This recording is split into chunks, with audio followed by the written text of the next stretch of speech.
नमस्ते, सर्वजण मस्त असालच, अजून मस्त होऊन जाल जेव्हा बिल्डर हा नाविन्यपूर्ण पदार्थ खाल।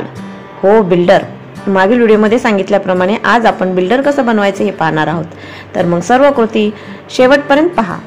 याचा शोध मला निरीक्षणांती माझ्या लहानपणी दुकानात पानपट्टीवर मिळणाऱ्या व कधीतरी आवडीने मजेने गमत म्हणून खाल्लेल्या पिवळ्या रंगाच्या पुडीपासून लागला। बिल्डर म्हटलं की बांधकाम करणारा असा शब्द डोळ्यासमोर येत असेल ना? हो, बांधकाम करणारच आहे, पण शरीराचं पोषण तत्व टिकवून व बांधून ठेवण्याचं तो काम करतो, म्हणून बिल्डर।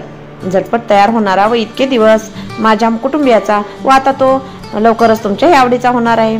आता येता जाता व जेवल्यानंतर मन करेल तेव्हा केव्हाही तोंडात टाकला जाणारा, खाऊन मन तृप्त व जिभेला अद्वितीय व अप्रतिम अशी चव देऊन जाणारा पदार्थ। पण हो, एवढंही लक्षात असू द्या की ऊस गोड लागला म्हणून मुळासकट खाऊ नये, कारण याची चव खूप छान लागते।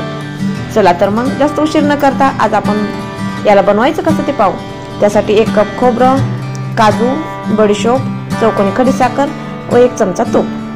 प्रथम खोबऱ्याचे काप करून खलबत्त्यामध्ये ओबडधोबड कुटून घ्यायचं। काजूलाही हळूवारपणे तसंच कुटून घ्यायचं। जर मिक्सर मध्ये आपण याला कसंही केलं तरी एकसारखं ते बारीक होत नाही, म्हणून खलबत्त्यातच कुटावं।